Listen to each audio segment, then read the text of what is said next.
નમસ્કાર મિત્રો, હું છું ડૉક્ટર રાકેશ. આજે આપણે વાત કરીશું આમવાત રોગ વિશે. નિદાન સેવનથી વધેલો વાયુ દોષ જ્યારે આમ સાથે મળે છે ત્યારે આમવાત રોગ ઉત્પન્ન કરે છે. તેને ગઠિયાવાત તરીકે પણ ઓળખવામાં આવે છે અને મોડર્ન મેડિકલ સાયન્સના રૂમેટોઇડ આર્થરાઇટિસ સાથે તેની સરખામણી કરવામાં આવે છે. નિદાન સેવનથી વધેલો વાયુ જ્યારે આમ સાથે મળે છે અને શરીરના જે સાંધાઓમાં સ્થાન સંશ્રય કરે છે ત્યાં વેદના અને સોજો ઉત્પન્ન કરે છે. તે રોગને આમવાત રોગ તરીકે ઓળખવામાં આવે છે. તેમાં આમ એટલે શું? તો જઠરાગ્નિ મંદ થવાથી ખોરાકનું પૂરતું પાચન ન થતાં જે કાચો આહાર રસ બને છે તેને આમ કહે છે. તેના મુખ્ય લક્ષણોમાં શાસ્ત્રમાં વૃશ્ચિક દંશ ઇવ વેદના અને સંચારી વેદના બતાવેલ છે.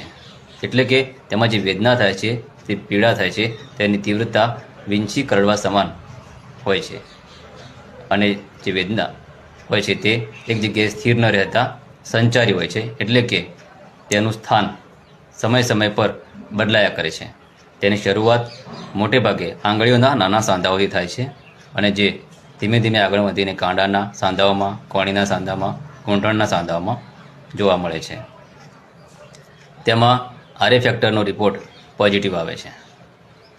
તેની ચિકિત્સામાં આયુર્વેદમાં લંઘન, પાચન, દીપન ઔષધો આપવામાં આવે છે. તેની સાથે બસ્તીકર્મ કરવામાં પણ આવે છે. તેમાં ક્ષાર બસ્તી, વૈતરણ બસ્તી આપવામાં આવે છે. અને હા, તેમાં અભ્યંગ એટલે કે કોઈ તેલથી માલિશ કરવાથી રાહત થતી નથી, પરંતુ દુખાવામાં અને સોજામાં વધારો થતો જોવા મળે છે.